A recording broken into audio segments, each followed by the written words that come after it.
Jesus, haleluya. Saya percaya bahwa minggu ini roh kita akan dibangkitkan kembali dan kita akan menerima berkat Tuhan. Kita naikkan satu pujian yang luar biasa. Salib Tuhan mengubahkan kita. Karena salib Tuhan kita boleh melihat kebesaran Tuhan dalam hidup kita. Haleluya. Hanya Kau Tuhan di hidupku, Engkau berikan hidup yang baru. Pujian ini membawa kita untuk mendengarkan satu kekuatan roh. Dan saya percaya bahwa di dalam firman Allah ini kita dikuatkan. Karena hari ini saya akan bicara tentang God is love, tentang kasih Bapa yang sempurna. Hanya Kau Tuhan di hidupku. Hanya Kau. Katanya ganti nada sebentar. Hanya Kau Tuhan di hidupku. Kau berikan hidup yang baru. Darah-Mu menyucikan, pulihkan hidupku. Ku nyatakan Kaulah segalanya. Engkaulah sumber pengharapan. Kuasa-Mu sanggup menyembuhkan. Yes, we know God. Haleluya. Jiwaku ku berserah hanya kepadamu. Yesus, Kaulah segalanya. Come on, semua angkat tanganmu karena salibnya. Karena salib-Mu ku hidup. Yes Lord. Karena salib-Mu ku menang. Engkau yang berkuasa, sanggup untuk melakukan mujizat-Mu di hidupku, di hidupku. Pujian ini luar biasa. Ini minggu-minggu kita akan merayakan Paskah. Mari kita ingat tentang salib Tuhan. Mari kita ingat tentang perbuatan Tuhan yang besar bagi hidup kita. Hanya Kau Tuhan di hidupku. Hanya Kau Tuhan di hidupku. Kau berikan hidup yang baru. Amin. Kau berikan hidup yang baru. Darah-Mu menyucikan. Darah-Mu menyucikan, pulihkan hatiku. Nyatakan, ku nyatakan Kaulah segalanya. Engkaulah sumber, Engkaulah sumber pengharapan. Kuasa-Mu, Kuasa-Mu sanggup menyembuhkan. Jiwaku berserah, jiwaku pun berserah hanya kepada Yesus. Kaulah segalanya. Yesus, Kaulah segalanya. Karena salib-Mu ku hidup. Amin. Karena salib-Mu, salib Tuhan aku menang. Engkau yang berkuasa, Engkau yang berkuasa, sanggup untuk melakukan mujizat-Mu, mujizat. Karena salib-Mu, karena salib-Mu aku hidup. Karena salib-Mu aku menang, ku menang. Engkau yang berkuasa, Engkau yang berkuasa, sanggup untuk melakukan mujizat-Mu, mujizat-Mu. Engkau yang berkuasa, Engkau yang yes, Dia berkuasa, Dia sanggup melakukan mujizat-Mu di hidupku.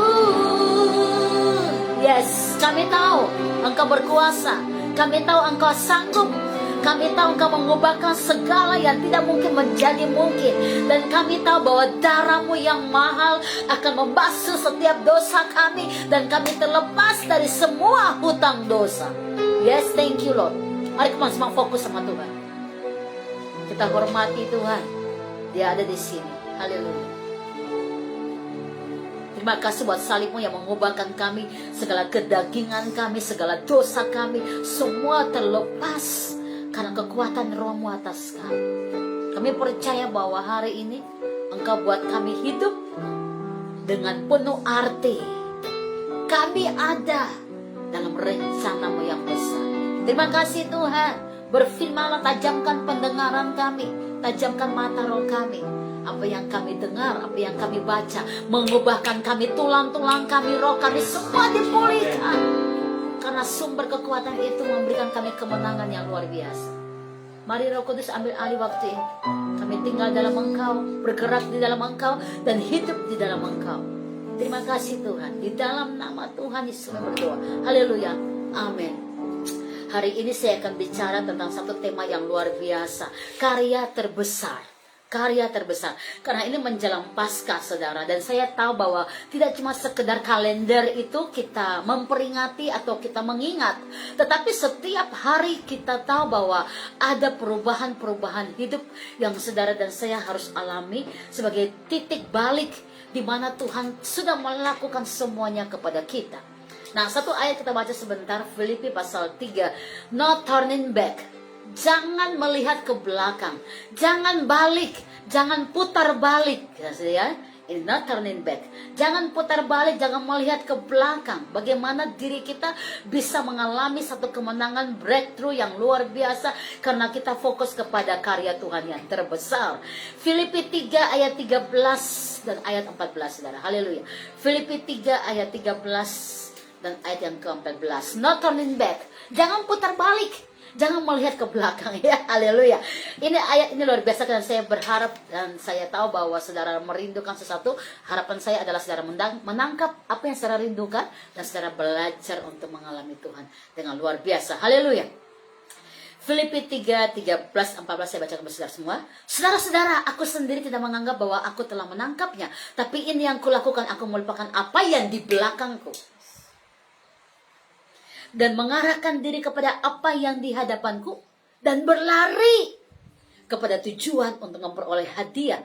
Yaitu panggilan sorgawi dari Allah dalam Yesus Kristus. Haleluya, haleluya. Ini satu pesan roh yang luar biasa. Waktu kita mengingat Paskah, waktu kita tahu tentang Paskah, saya percaya ini bukan cuma sekedar seremoni.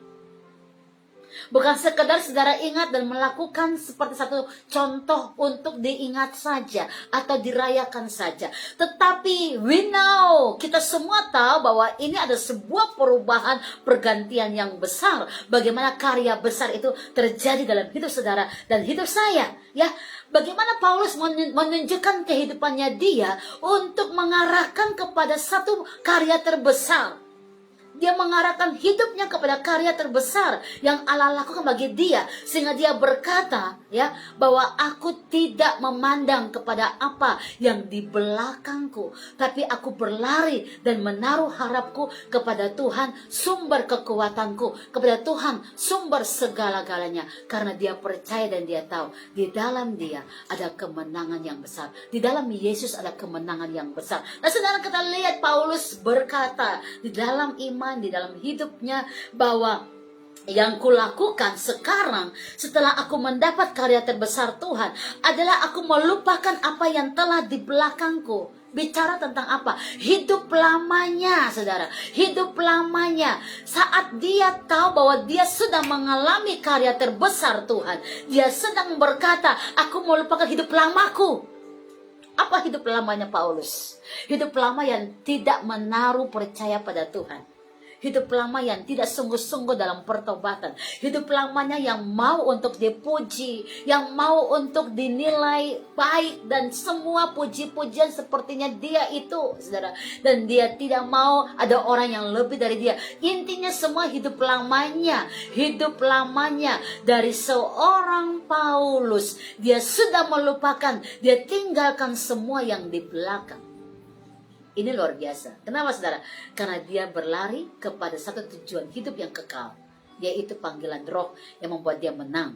Dia tinggal di dalam satu panggilan roh yang hebat, dan dia tahu bahwa Allah sedang mengerjakan panggilan rohnya kepada dia, untuk dia fokus kepada panggilan Tuhan yang sempurna. Hari ini kita lagi belajar dan kita sedang melihat bagaimana karya terbesar di dalam Tuhan ini memberikan kita kemenangan yang hebat, saudara. Dan saya percaya bahwa di dalam Yesus, di dalam Dia, sumber segala sumber, saudara dan saya mengalami kemenangan yang dahsyat. Paulus mengerti bahwa apa yang di belakangnya harus dia tinggalkan, dan bagaimana dia mendisiplinkan diri untuk mengarahkan pikirannya, mengarahkan hatinya, mengarahkan hidupnya hanya kepada Yesus dalam karya terbesarnya, dalam karya terbesar Tuhan. Dan ini yang saya katakan, saudara dan saya harus mengalami satu pendobrakan roh, satu breakthrough, satu kekuatan iman untuk membuat kita tinggal di dalam sebuah kehidupan kekal, untuk percaya bahwa di dalam Dia ada kemenangan yang besar terjadi. Saudara, mari kita lihat satu hal yang besar lagi yang kita akan percaya bahwa Tuhan melihat hidup kita untuk mengalami breakthrough di dalam Dia. Ya, Paulus sedang melatih dirinya untuk tidak cuma berjalan saat meninggalkan masa lalunya. Saat dia mengarahkan diri, ini bicara kepada fokus kepada Tuhan, fokus kepada apa yang Tuhan inginkan, fokus kepada apa yang Tuhan mau dia alami di dalam hidupnya, sehingga dia berlari. Saat dia mendapat karya terbesar Tuhan itu, dia nggak cuma bersantai-santai untuk mengerjakan apa yang sudah Tuhan lakukan buat dia, tetapi dia mengarahkan diri dengan fokus dan berlari untuk memperoleh hadiah. Wow, kalau bilang hadiah semua orang suka, semua orang senang. Tetapi apa isi hadiah itu? Nah ini, saudara, Paulus menyadari bahwa isi hadiah adalah keselamatan jiwanya seumur hidup kekekalan. Dan dia tahu itu lebih penting, hadiah terbesarnya, untuk dia harus berlari kepada tujuan memperoleh hadiah itu, yang adalah apa? Panggilan keselamatan kekal di dalam Yesus. Haleluya. Fokus in Christ. Dia fokus di dalam Tuhan. Pikirannya tunduk kepada Kristus. Matanya tertuju kepada Kristus. Dan karya terbesar Tuhan ini yang saya dan saudara harus tahu. Apa karya terbesar Tuhan? Ada 3 hal karya terbesar Tuhan yang saya akan bagikan buat kita pagi ini, untuk saudara dan saya melihat. Yang pertama, ada pergantian. Ya, dia mati sebagai pengganti manusia, pengganti saudara dan saya. Dia mati supaya saudara dan saya melihat mujizat terbesar dalam hidup roh, untuk kita mengalami kemenangan di dalam Dia. Haleluya.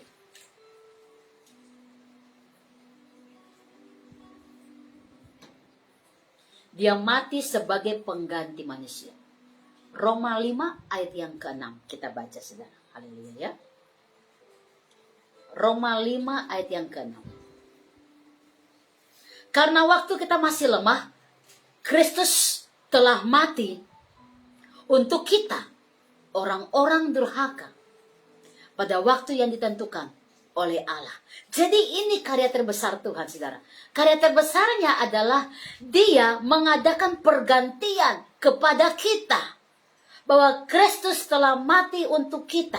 Nah mari, hadiah terbesar yang Paulus sedang lari dan ingin mendapatkannya, apa hadiah itu? Keselamatan kekal di dalam karya Tuhan. Apa karya Tuhan terbesar itu? Karyanya adalah ada sebuah pergantian. Ya, dalam Roma 5 ayat 6 sangat jelas dikatakan di situ bahwa ada pergantian. Bagaimana Tuhan melakukan karya terbesarnya di dalam hidup kita sebagai sebuah pergantian. Dan ini yang saya katakan bahwa saudara dan saya harus mengalami yang namanya kekekalan hidup pergantian yang sudah Tuhan buat di kayu salib buat kita. Kemudian Yesaya 53 ayat yang ke-6. Mari kita bacakan ayat ini. Yesaya 53 ayat yang ke-6.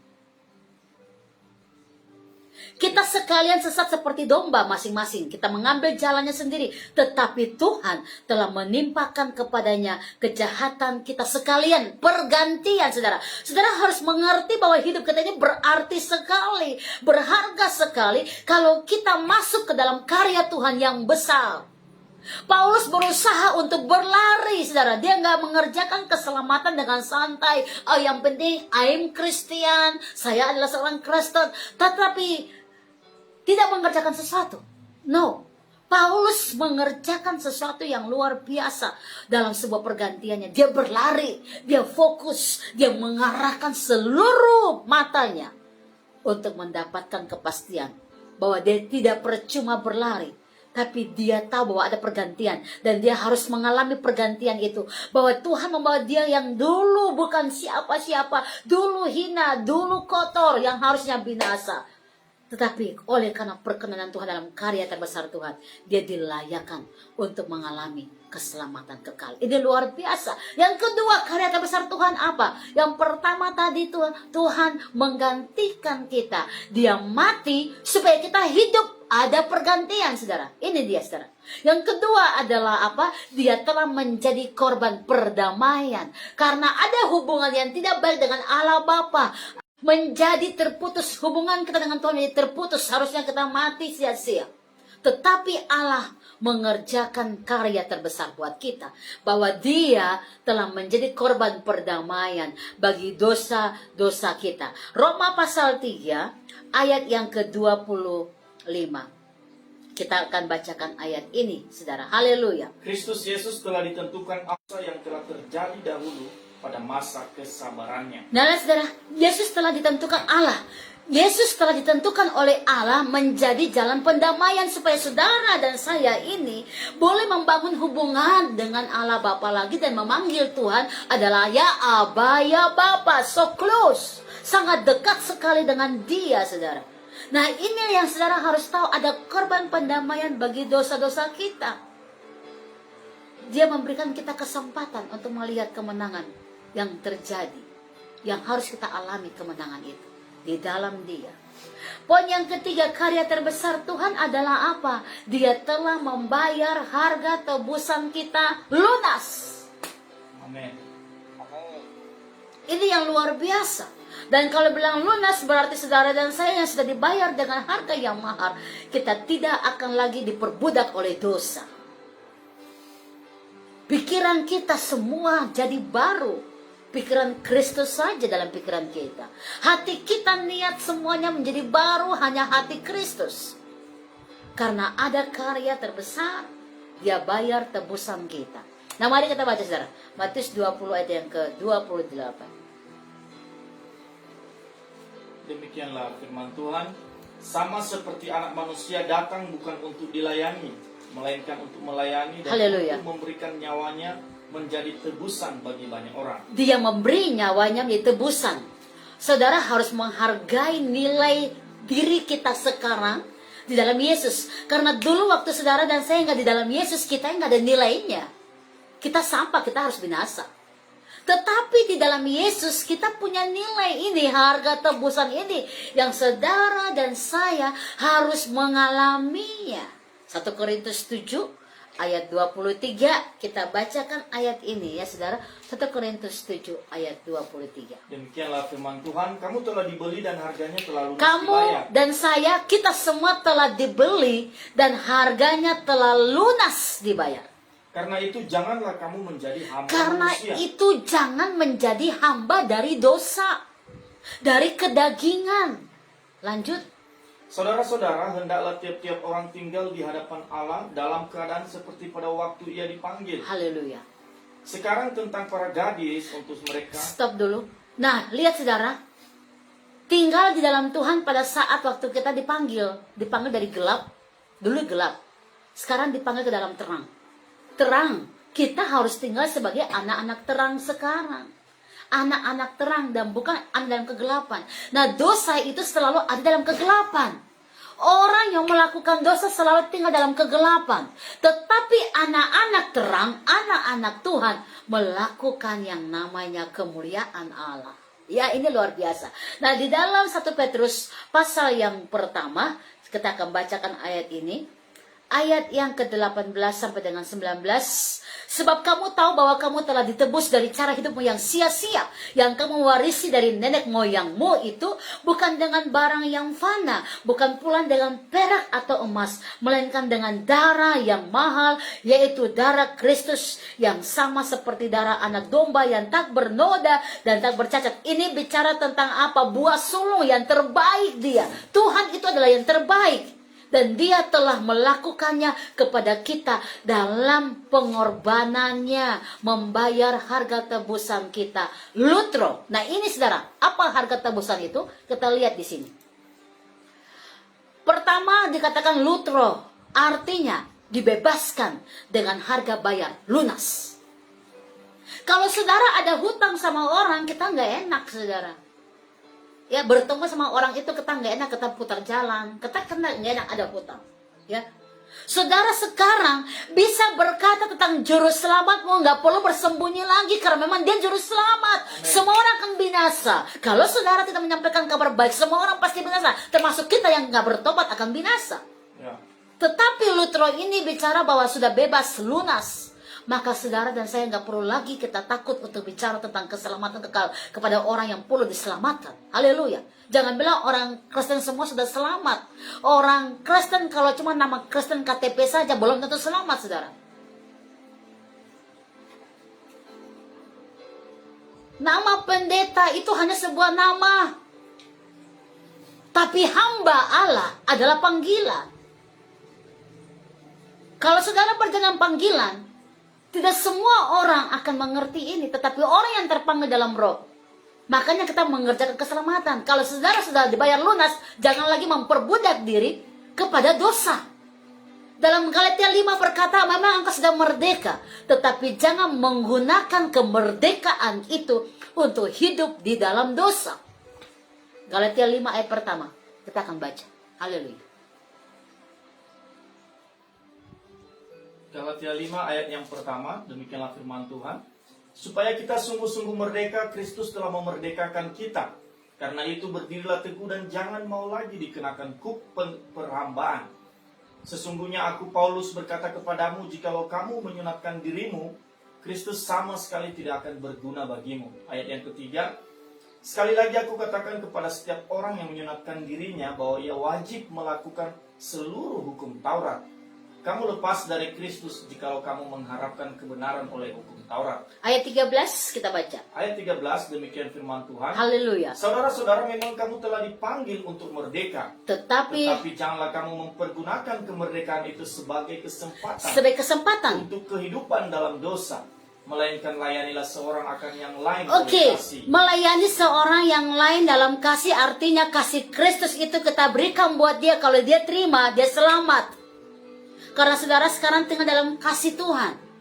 Jangan bilang orang Kristen semua bisa selamat. Orang Kristen, kalau cuma nama KTP-nya Kristen yang gak bertobat, belum tentu selamat. Makanya saya katakan saudara, dia telah membayar kita lutro, lunas.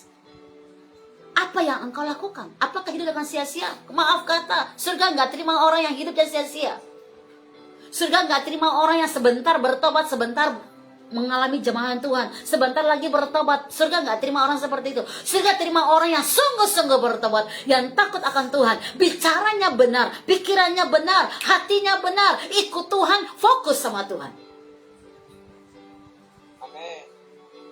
Tidak semua orang bisa menerima keselamatan itu kalau saudara tidak mengerti.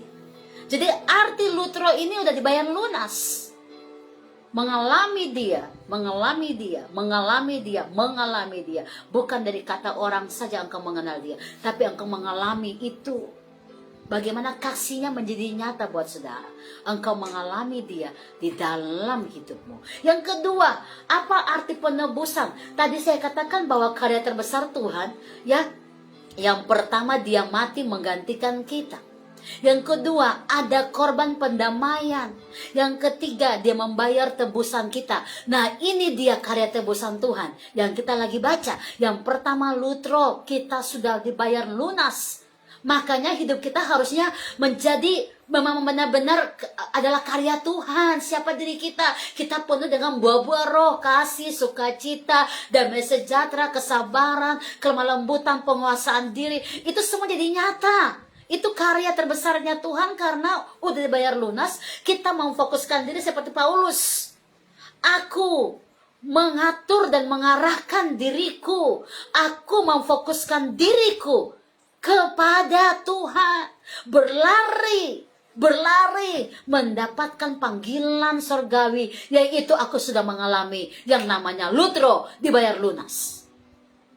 Yang kedua, exagorazo, dibeli dari tangan seseorang. Kematian, kita semua sebenarnya udah mati, saudara. Mati sia-sia karena dosa. Tapi Yesus, mengapa dia mati? Ada yang bertanya enggak? Supaya saudara dan saya yang sudah mati tadi, kita bisa hidup. Tepuk tangan untuk Tuhan yang besar, yang ajaib. Supaya kita yang sudah mati tadi karena dosa itu hidup untuk kemuliaan namanya.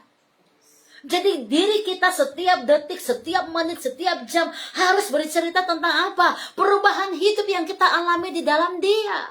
Haleluya. No turning back. Jangan balik arah. Kalau saudara berjalan di jalan, ya, kemudian ada rambu lalu lintas, ya, seperti melengkung, ya, anak panah, lalu kemudian ada silang. Tandanya itu adalah no turning back atau jangan balik arah. Paulus mengerti sekali kalau dia sudah ikut Tuhan, dia tidak akan balik arah lagi untuk kehidupan lamanya dia. Makanya Saulus diganti menjadi Paulus. Satu pergantian hidup. Saudara menyembah Tuhan, nyanyi sampai lagu salah-salah ucapannya. Karena pikirnya di tempat lain. Nyanyi sama Tuhan. Imani lagu-lagu yang kau nyanyikan itu engkau alami dia karena engkau fokus sama Tuhan. Hal sederhana. Tapi kadang-kadang dalam sebuah ibadah, sampai engkau nyanyi lagu pun, engkau tutup mata sebelahnya lihat kiri kanan. Ini gak fokus namanya.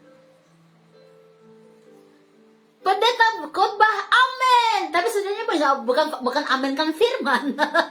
Tapi aminnya karena sesuatu pikiranmu lagi tempat lain. Hal kecil, tapi engkau lupa bahwa engkau sudah dibeli dari tangan kematian. Engkau dan saya sudah dibeli dari tangan kematian. Yesnya amin. Diharapkan mengerti. Diharapkan mengerti tentang ini. Gak cuma yes saja, tapi besok buat dosa lagi. Saya serius karena Yesus melakukan ini serius buat kita. Dia mati buat kita, ini serius, saudara. Dia serius. Dia telah memindahkan kita. Dia mati supaya kita yang mati tadi boleh hidup, boleh memperoleh kemerdekaan. Lalu Tuhan bilang tadi dalam kitab Galatia 5 ayat 13, kalau kamu sudah hidup, engkau sudah merdeka, jangan gunakan kemerdekaan, jangan gunakan kehidupanmu untuk apa? Melayani dosa. Sangat jelas. Sangat jelas. Engkau gak bisa dibeli oleh pekerjaan si jahat. Engkau gak bisa dibeli oleh si jahat yang sudah lama menguburkan engkau sampai engkau mati. Engkau gak bisa dibeli oleh dia lagi. Kenapa? Karena exagorazo, dibeli dari tangan si jahat, supaya engkau dan saya mengalami kehidupan kekal, merdeka selamanya di dalam dia. Haleluya. Yang mengerti katakan amin. Yang ketiga, arti kata penebusan, padas, yang berarti dibebaskan, dilepaskan dari tangan seseorang yang tidak berhak lagi atas hidup saudara. Ini luar biasa. Jadi sebenarnya anak Tuhan itu hidupnya tidak lagi tertekan, terintimidasi. Kemudian apa? Mengalami yang namanya pergejolakan hati. Sebentar tersenyum, sebentar mukanya pepaya mentah, marah, bla bla bla. No, kita sudah mengalami fokus. Hidup hanya fokus sama Tuhan. Saudara dan saya sudah dibebaskan, sudah mengalami kelepasan, sudah mengalami kemenangan yang kekal di dalam Dia. Sudah mengalami hidup roh yang memang Allah karuniakan buat kita untuk mengalami hidup yang kekal di dalam Dia. Oleh karena itu, kita yang sudah mengalami Dia harus menindaklanjuti hidup kita untuk tinggal di dalam Dia. Kita dipanggil untuk merdeka. Ini saudara, saudara dan saya sudah mengalami kelepasan. Bayangkan ini ya, tangan kita diikat dengan tali. Yang di zoom bisa melihat gambar ini. Ya. Dan itu tali yang begitu kencang. Bahkan yang lebih hebat lagi bukan tali, tetapi rantai. Saudara nggak bisa lepaskan. Harus ada orang lain yang melepaskan.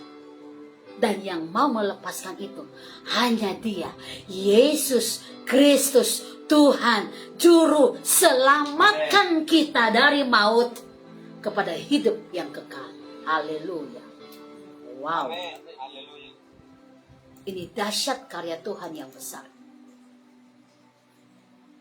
Yohanes 8 ayat 31 sampai dengan 36. Kamu akan mengalami kebenaran dan kebenaran itu akan memerdekakan kamu. Apa itu kebenaran? Ya, Yesus adalah kebenaran. Makanya waktu saudara baca firman Tuhan tidak akan ngantuk. Waktu saudara beribadah tidak akan ngantuk. Karena kebenaran itu memerdekakan engkau. Karena firman itu adalah Yesus sendiri yang memberikan engkau roh yang baru. Sehingga engkau mengalami Dia dengan luar biasa. Orang kalau dalam Tuhan itu menyembah, berdoa, itu bukan lagi terpaksa atau dipaksa-paksa saudara. Tapi memang kerinduannya mau karena dia mengalami Tuhan dalam dirinya. Orang kalau dalam Tuhan itu yang mengalami kebenaran itu, ya, dia tidak akan lagi menunda untuk berbuat apa yang Tuhan mau dia lakukan bagi orang lain dalam kebaikan, dalam kasih. Kenapa? Itu dorongan dari kebenaran. Dan orang merdeka itu berjalannya luar biasa. Dia nggak takut mau kemanapun dia pergi. Karena apa? Sudah nggak ada lagi yang namanya intimidasi, tekanan-tekanan yang membuat dia takut. Dia berjalan dengan sukacita. Karena roh Allah tinggal di dalam dia. Ini luar biasa. Makanya waktu kebenaran, saudara dan saya mengalami Dia kebenaran itu, kita merdeka. Haleluya. Tidak ada lagi roh intimidasi, ketakutan. No, semua mengalami kemerdekaan yang luar biasa. Karena kuasa Allah bekerja dalam diri kita. Saya punya sebuah gambar yang silakan lihat di slide saudara. Ya, ini saudara. Orang-orang yang tidak mengalami kebenaran akhirnya berjalan sepertinya maju. Tapi rupanya mereka tidak mengalami kebenaran. Sehingga akhirnya ujungnya menuju maut. Kita semua di dunia ini hanya sementara hidup. Kekekalan telah menanti. Apakah kita akan bersama dengan Dia memerintah? Dari sekarang kita punya kehidupan ini yang harus kita pertanggungjawabkan. Nah, oleh karena itu, kemerdekaan sesungguhnya ciri-cirinya adalah orang yang mengalami kelepasan, yang mengalami padas tadi, ya.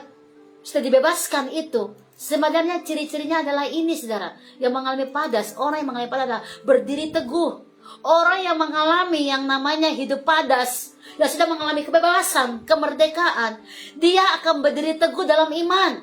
Yang kedua, tidak mau lagi dikenakan perhambaan oleh dosa. Pikirannya salah, dia akan hancurkan dalam nama Yesus. Hatinya salah, dia akan hancurkan dalam nama Yesus. Langkahnya salah, dia akan hancurkan di dalam nama Yesus. Karena dia tidak akan pernah lagi memberikan kesempatan buat iblis. Yang ketiga, dia menjadi bukan hamba dosa, tapi menjadi hamba kebenaran. Ini nilai yang hebat yang Tuhan mau saudara dan saya mengalami kehidupan di dalam karya penebusan. Padas, dibebaskan, dilepaskan dari tangan seseorang yang tidak berhak lagi. Dan kita semua sudah mengalami. Nah, kemudian yang berikut saudara, apa karya terbesar Tuhan yang berikut? Adalah darahnya. Darah Tuhan bagi Allah memberikan kesukaan di hatinya karena Dia dipermuliakan oleh anaknya. Yang kedua, bagi manusia membasuh bersih dari dosa-dosa kita. Ini arti dari darah Yesus. Makanya saudara perjamuan kudus, saudara berdoa, saudara bernyanyi, darah Yesus menyucikan. Ini artinya saudara dibasuh bersih. Makanya setelah perjamuan, ya, saudara mengalami dia. Jangan lagi bikin dosa. Hidup kita harus bersih dalam dia. Dan bagi iblis ini dia, kekuatan Allah dalam darahnya ini, ya. Dia mengalami kehilangan hak atas kita anak-anak. Iblis tidak lagi berkuasa atas kita. Dia akhirnya hilang haknya. Makanya lihat orang-orang yang berjalan dalam Tuhan karena darah anak domba Allah yang menutup bungkus dia akan aman. Ada nggak orang Kristen bisa dihipnotis? Banyak saudara. Yang saya heran kenapa orang Kristen bisa dihipnotis. Itu yang saya bilang. Rupanya ikut Tuhan itu, ya, masuk surga itu nggak cuma nama saudara KTP-mu namanya Yohanes, ya, namanya Yohanes, KTP-nya Kristen. Kalau saudara tidak mengalami darah Yesus, engkau gampang dihipnotis. Ada banyak cerita tuh anak-anak Kristen itu, ya. Saya mau ngebelah anak Tuhan, karena anak Tuhan itu berarti hidupnya sudah dalam Tuhan. Tapi orang-orang yang dibilang Kristen masuk ATM, tiba-tiba ada orang lain ikut dari belakang. Kok ambil ATM, kasih buat orang itu, padahal ambil ATM untuk yang perlu. Dihipnotis sudah. Bahkan banyak yang dihipnotis melalui handphone. Baca WA, langsung saudara dibilang kirim uang, saudara juga ikut kirim uang. Kok bisa? Itu dia. Karena surga tidak menerima hanya nama Kristen, Yohanes, dan menyebut dirinya, aku Kristen. Tidak. Surga menerima orang yang bertobat dengan sungguh-sungguh dan mengalami dia. Darah Yesus. Makanya iblis gak punya lagi kuasa, gak punya hak lagi untuk bisa menyentuh anak-anak Tuhan yang mengalami darah Yesus. Jadi maaf kalau saudara cuma bilang Kristen tapi gak mengalami pertobatan. Sorry aja. Iblis gak takut. Tapi iblis takut dengan orang-orang yang bertobat dengan sungguh-sungguh. Amin. Karena mengalami darah Yesus. Akibat dari karya penebusan Tuhan, ya, kita yang ditebus kehilangan haknya. Hidupku bukan aku lagi. Jadi kalau orang caci maki, orang marah, orang ngomong, kita nggak tersinggung tuh, biasa aja.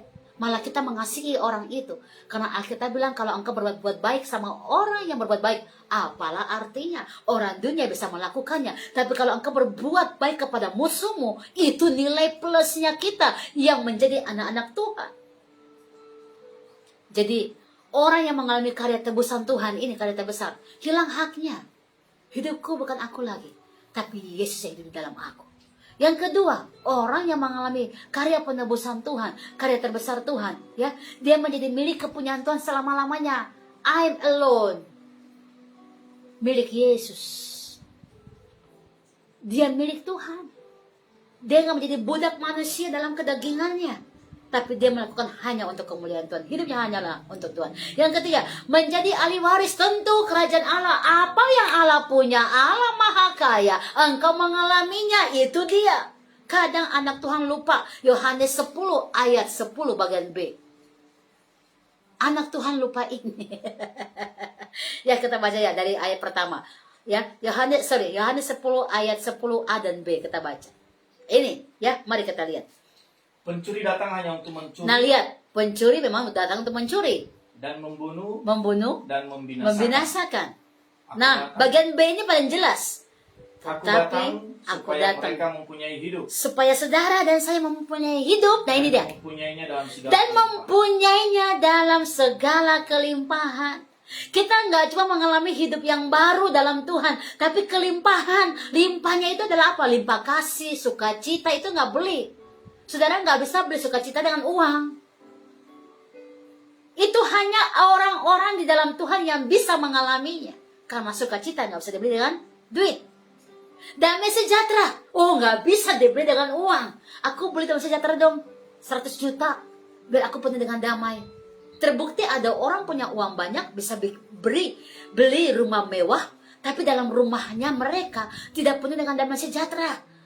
saling marah, saling sikut menyikut, saling ngomong bahasa-bahasa kebun binatang, saudara. Kenapa? Karena nggak ada damai. Uangmu nggak bisa beli damai. Uangmu nggak bisa beli yang namanya karya terbesar Tuhan. Itu hanya dengan karya tebusan Yesus. Makanya kita ini kalau menjadi ahli waris Tuhan, harusnya kita bangga betul. Semua yang Tuhan punya, kita punya. Itu dia maksudnya. Tapi kadang-kadang kita nggak mengalami kelimpahan. Tuhan datang berikan kita hidup dalam segala hal. Dan dalam kelimpahan, limpahnya kita nggak alami. Orang kerasnya jadi orang miskin. Miskin apa? Miskin hati. Miskin apa? Miskin iman. Miskin apa? Miskin otoritas Tuhan. Miskin apa? Miskin urapan. Padahal semua itu Tuhan sudah menjamin kita punya. Apalagi soal makan dan minum. Karena kita sudah berkata, jangan kamu khawatir makan dan minum, Allah memelihara engkau. Ini luar biasa. Tapi bagaimana kita bisa tahu itu?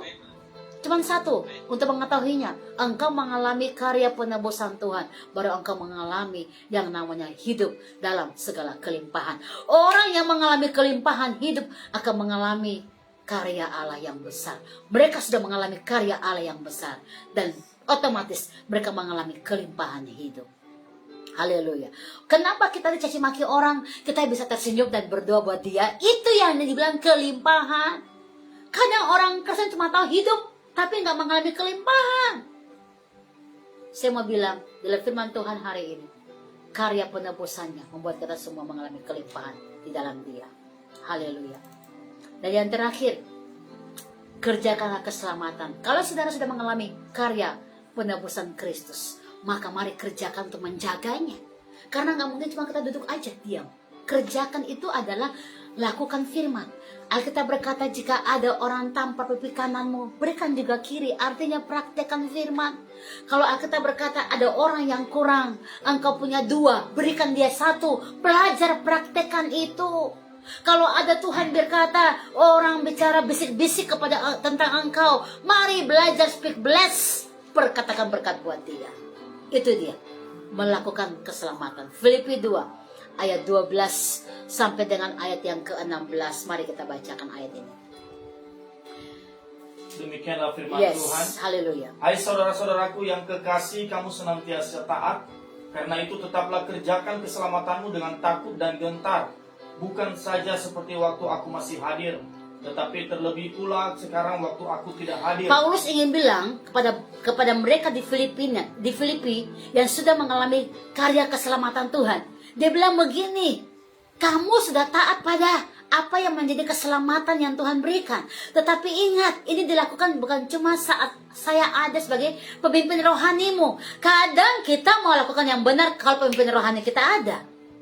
Ini ngeri, saudara. Kalau ada pemimpin rohani ada, kita buatnya sepertinya semuanya baik. Padahal orang yang alami tebusan, walaupun pemimpin rohaninya ada atau nggak ada, dia tetap melakukan semua dengan sangat baik dan sopan dan luar biasa. Karena memang hatinya hanya terarah kepada Yesus. Dengan takut dan gentar kepada Tuhan, kerjakanlah keselamatanmu. Bukan pada saat orang-orang yang membangun iman kita ada aja, tapi saat mereka tidak ada pun kita belajar. Karena memang itulah panggilan roh kita.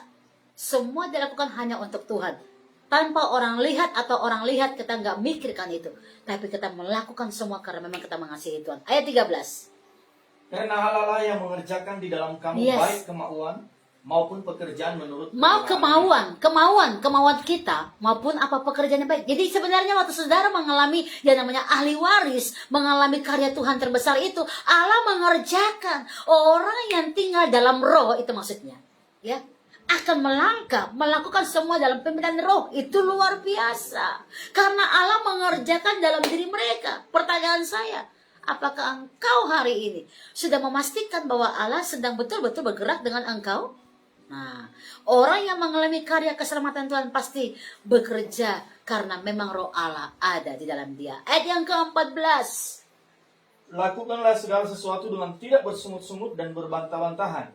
Lakukan segala sesuatu apapun di muka bumi ini dengan satu, jangan bersungut-sungut. Yang kedua, jangan berbantah-bantahan. Tapi semua apa yang engkau lakukan, lakukanlah seperti untuk Tuhan. Memang untuk Tuhan.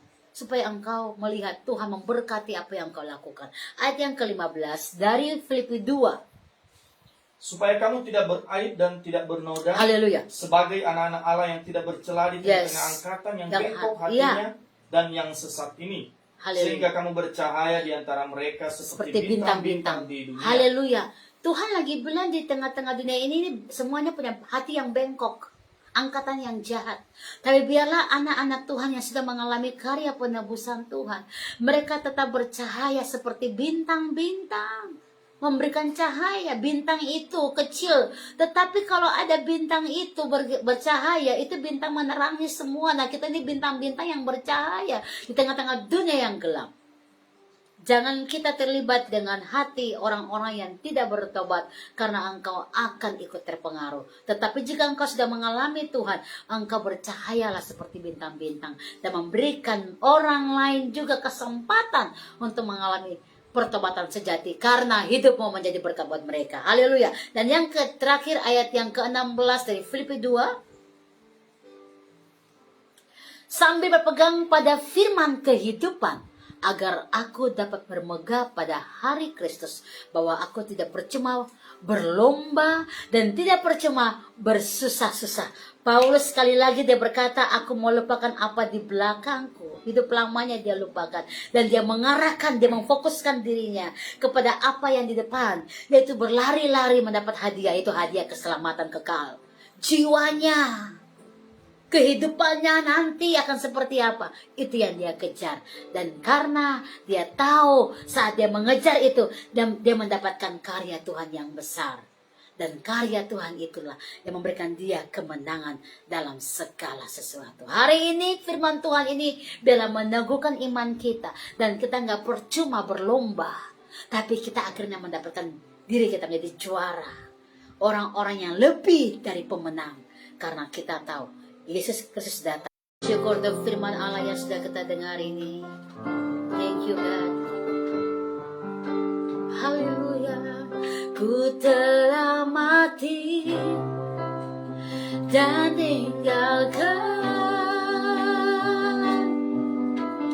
cara hidupku yang lama. Oh, semuanya sia-sia dan tak berarti lagi. Hidup ini ku letakkan pada mesbah-Mu ya Tuhan. Jadilah padaku seperti yang Kau ingini. Ku telah mati, oh, ku telah mati dan tinggalkan cara hidupku, oh, cara hidupku yang lama. Semuanya sia-sia, semuanya sia-sia dan tak berarti lagi. Hidup ini ku letakkan, oh, di atas mesbah-Mu, pada mesbah-Mu ya Tuhan. Jadilah padaku seperti yang Kau ingini. Jadilah padaku, oh, jadilah padaku seperti, jadilah padaku, oh, jadilah padaku yang Kau ingini, yang Kau ingini. Mari kita berdoa. Hamba berdoa, Bapa, kami sangat bersyukur karena kami yang harusnya binasa, kami yang harusnya hilang kemuliaan-Mu, Engkau dapati kami dengan kasih-Mu yang sempurna. Engkau menunjukkan betapa Engkau mengasihi kami, supaya Engkau mati untuk dosa-dosa kami, supaya kami hidup untuk memuliakan Engkau. Terima kasih buat karya tebusan yang mahal. Engkau sudah bayar kami lutro. Engkau sudah bayar kami Tuhan Yesus padas. Engkau sudah membuat kami terlepas dari hukum dosa, supaya iblis tidak lagi mengintimidasi kami. Mampukan kami supaya no turning back, tidak mengarah kembali kepada hidup kami yang sia-sia. Tapi kami bersyukur untuk karyamu yang besar. Kami mau hidup takut akan Engkau dan mengalami kelimpahan-kelimpahan yang sudah Tuhan nyatakan bagi kami. Terima kasih karena kami menjadi ahli waris kerajaan-Mu. Kami hidup dalam kemerdekaan kekal. Kami membawa apa yang menjadi kehidupan kekekalan kami bagi semua orang, supaya mereka melihat Engkau dalam kami. Diberkatilah kami. Firman ini kekuatan bagi kami. Kami tinggal dalam pergerakan-Mu, kami mengalami Engkau. Terima kasih sekali lagi buat karya terbesar-Mu yang sudah pindahkan kami dari kegelapan ke dalam terang-Mu yang ajaib. Kami yang dulu bukan umat-Mu, tapi sekarang kami menjadi milik-Mu, umat-Mu. Kami yang dulu gak dikasihani, tapi sekarang yang beroleh belas kasih. Oh, thank you Jesus. Mari semua bersyukur untuk semua karya Tuhan terbesar. Dan biarlah darah-Mu membasuh kami bersih kembali dari milik kepunyaan-Mu. Terima kasih buat firman Allah yang menghidupkan kami. Kami sangat bersyukur. Di dalam nama Tuhan Yesus kami berdoa. Haleluya, haleluya. Amin, amin, amin.